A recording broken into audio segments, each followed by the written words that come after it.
एक गोपी के घर में ठाकुर जी दही की चोरी करवे गए और गोपी ने प्रतिज्ञा की कि मैं बाल कृष्ण को पकड़ के दिखाऊंगी मैया यशोदा जी के सामने। और ठाकुर जी गोपी के यहां गए। गर्ग संहिता में उस गोपी का नाम लिखा है प्रभावती। क्या नाम लिखा है? प्रभावती नाम की गोपी के घर में भगवान गए। दही की मटकी खोली और ऊपर की मोटी मोटी दही की मलाई। क्या कहना, किसी भाग्यशाली ने पाई हो तो वो अनुभव कर सकता है। हमने तो पाई है। बढ़िया सुंदर दूध को अधोटा करके फिर बढ़िया दूध होटाया जाए, गुलाबी जैसा दूध, हल्का गुलाबी जैसा हो जाता है। इतनी ऊंच एक सूत की मलाई पड़ जाती है। और उस मलाई में थोड़ी मिश्री डाल दो या थोड़ा बूरा डाल दो, फिर ठाकुर जी को भोग लगा के आस्वादन करो। क्या कहना, सब 56 भोग 36 व्यंजन लज्जित हैं उसके सामने। क्या दूध की मलाई,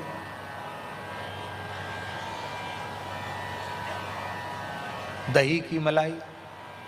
तो दही की मलाई ठाकुर जी ने ऊपर ऊपर की दही की मलाई उतारी और उसका आस्वादन करने लगे। मिष्टी दही, मीठा दही, तो मिश्री डालकर दूध ओटाया जाता है, फिर उसको जमाया जाता है, उसको मिष्टी दही कहते हैं। बंगाल में बहुत होता है मिष्टी दही। तो उसकी ऊपर की मोटी मोटी दही की छाली परत, मलाई दही की, उसको ठाकुर जी पाने लगे। और गोपी दबे दबे पामनते आई और आए कि गोपी ने बालकृष्ण प्रभु का हाथ पकड़ लिया। जैसे ही हाथ पकड़ लिया तो श्री ठाकुर जी एकदम भोरे बन गए। मैया काहे को मेरो हाथ पकड़ रही है? गोपी बोली, मैं तेरी मैया यशोदा नहीं हूं, मैं ब्रज गोपी हूं।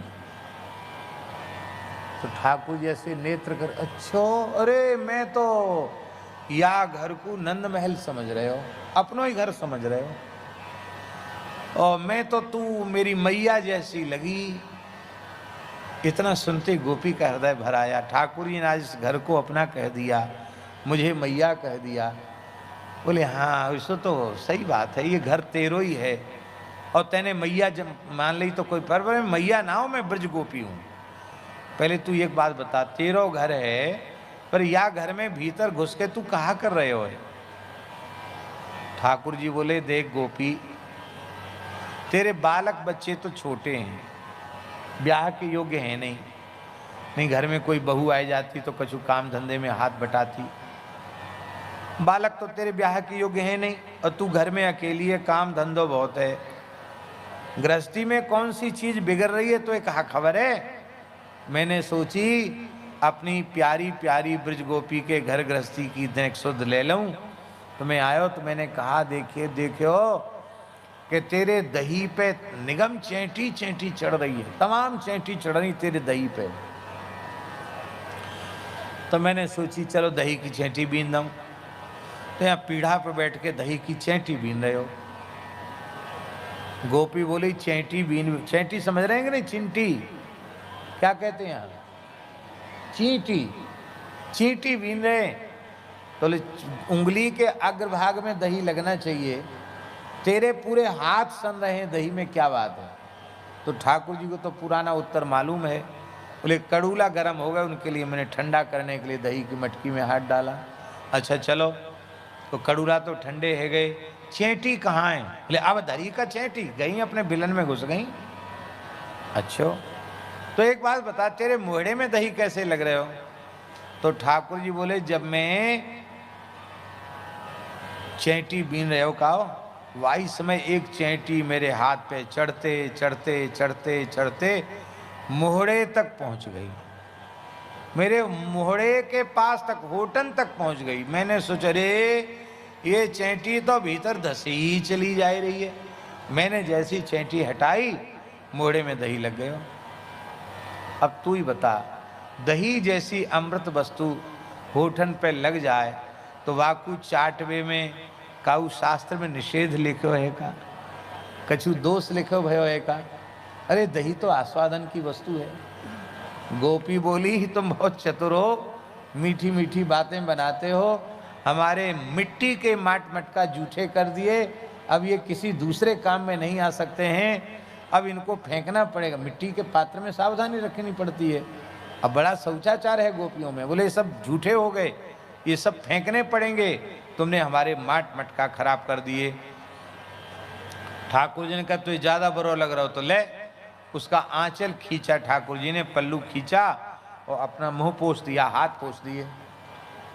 ले तुमने मैं भी सबरी झूठी कर दी हैं, झूठे हाथ अंते हमारे कपड़े बिगाड़ दिए, सब झूठो कर दियो, सब आचार विचार खत्म कर दियो। और तू ज्यादा ही बने तो आज मैं तो मैया के पास लेके चलूंगी, क्यों मैया के सामने मैं प्रतिज्ञा करके आई हूं। बालकृष्ण प्रभु का हाथ पकड़ लिया, चल मैया के पास चल। ठाकुर जी बोले हरी गोपी तेरे पामन में डंडोक करूं, ढोक दूं, तेरे हाहा खाऊं, तू अपने घर को सबरो काम हम पे कराए ले, झाड़ू लगवाए ले, बासन मजवाए ले, जो कछु तो पे बने सब काम करवाए ले, पर मैया के सामने हमें चोर के रूप में प्रस्तुत मत करे। गोपी बोलती पहले चोरी करो फिर लज्जा करो कि मैया के सामने। अरे चोर तो बंधे हुए जामे, पुलिस बांध के ले जाए चोरन को। मैं आज अवश्य तो पकड़ के दिखाऊंगी, मानूंगी नहीं। बालकृष्ण को लेके चलिए। महाराज जी जैसे ही बालकृष्ण को लेके चली है, ठाकुर जी ने लीला परिवर्तन की। ठाकुर जी बोले देख गोपी, तेरे जेठ ससुर जो लगे कहाँ हैं, वे सब के सब अथाई में बैठे हैं, बड़े बूढ़े, और तू सिंघनी की चाल चली जा रही है, एक नए घूंघट लंबो कर ले। उसके भी मन में आया कि बालकृष्ण ठीक कह रहे हैं, बड़े बूढ़ों की थोड़ी मर्यादा रखनी चाहिए। तो गोपी ने जैसे ही घूंघट किया, बालकृष्ण प्रभु बोले देख गोपी, तेरे हाथ खेत को काम करते करते, गैयान की सेवा करते करते, कूटते पीसते छानते, मेहनत को काम करते करते तेरे हाथ तो बड़े कर्कश रह गए, कठोर रह गए, और मेरी कलाई बड़ी नरम है, कोमल है, और तैने बड़ी जोर से पकड़ रखी है, मेरी कलाई में पीड़ा है वे लग गई, तो ऐसा कर या कलाई छोड़ के या कलाई पकड़ ले। उसने सोचा ये तो कोई नहीं, एक कलाई एक हाथ छोड़ के दूसरा हाथ पकड़ लूंगी। और भगवान ने उसी के बालक को इशारा करके बुला लिया पीछे से, तो वो तो घूंघट काढ़े हुए, भगवान ने अपना हाथ छुड़ाया और उसका हाथ पकड़ा, और उसी के बालक का हाथ उसके हाथ में पकड़ा दिया। वो बालक समवयस्क था, भगवान के ही समान आयु का था, तो उसने ज़्यादा अंतर समझा नहीं, उस समझी कि बालकृष्ण का ही हाथ पकड़े हूँ। और ठाकुर जी वहाँ से अंतर्धान होकर के सीधे नंद महल में पहुँचे, वहाँ शयन कुंज में जाके पौड़ गए, सो गए। सोना थोड़ी था, केवल लीला करनी थी, और रोवे लगे। मैया बोली कन्हैया मैं तो सोच रही कि तू खेलवे गयो, अरे तू भीतर सोए रहे है और रोए काहे को रहे हो। ठाकुर जी बोले रे मैया कहा बताऊं, आज हमारी तबीयत सवेरे ते कछु ढीली ढाली ही, मैं कहूँ खेलवे नाए गयो, मैं तो बस सोए रहो हो। तब तक दो बिलैया लड़ते भय आई हमारे ऊपर, कूद पर देख मैया खोसा मार के चली। मैया बोली अरे सौत बिलैया कहाँ थे चली आई। मैया ने बालकृष्ण को गोद में लिया, लाला रोवे मत, माखन रोटी दे दिया। प्रेम से ठाकुर जी माखन रोटी पाने लगे। अब यह गोपी अपने ही पुत्र को लेकर पकड़ करके सामने प्रस्तुत हुई। मैया आज तेरे लालाए में रंगे हाथ पकड़ के लाई हूँ, ये गोपीन के घर में जाके चोरी करे। अब आप एक प्रश्न कर सकते हैं कि इतनी देर तक वो पकड़ के चली आई, उसको होश नहीं रहा, घूंघट को उठाने का होश नहीं रहा, ऐसा कैसे हो गया।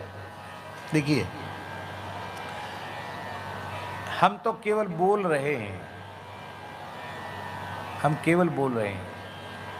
सच्ची बात यह है कि स्वप्न में इनकी किसी को झलक मिल जाए वह उस आनंद का अनुभव कर सकता है, वाणी से उसका व्याख्यान नहीं कर सकता।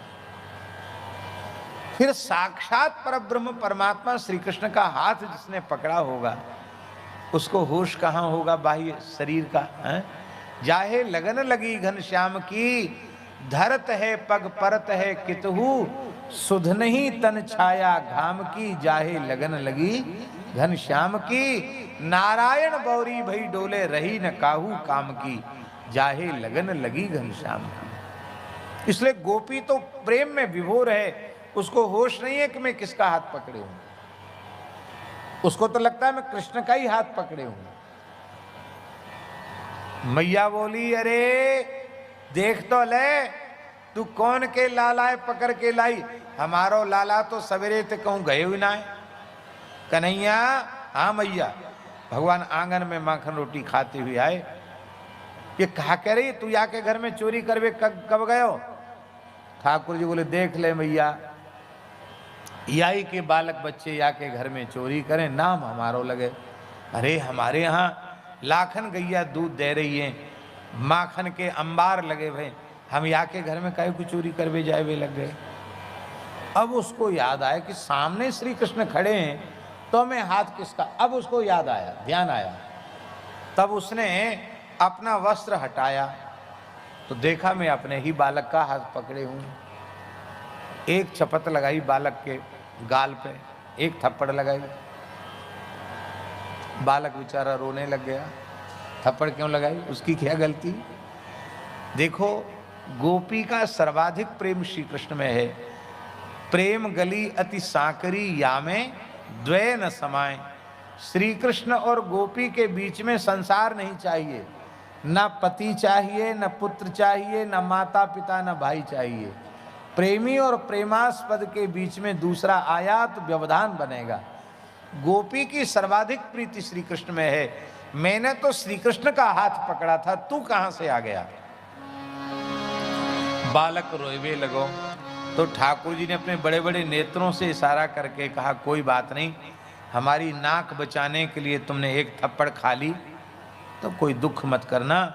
अब अगली किसी गोपी के यहाँ माखन चोरी लीला करने जावेंगे तो माखन की मटकी का उद्घाटन तुम्हारे ही कर कमल से संपन्न होगा। बोलो भक्तवत्सल भगवान जय। यहाँ ब्रजलीला में ऐसा नहीं है कि भगवान का प्रसाद ही सब लेते हों, ग्वाल वाल भी पहले झपट के खा लेते हैं और उनके बाद भगवान भोग लगाते हैं। वही जूठा मूठा खाते देखे तो ब्रह्मा जी चक्कर में पड़ गए।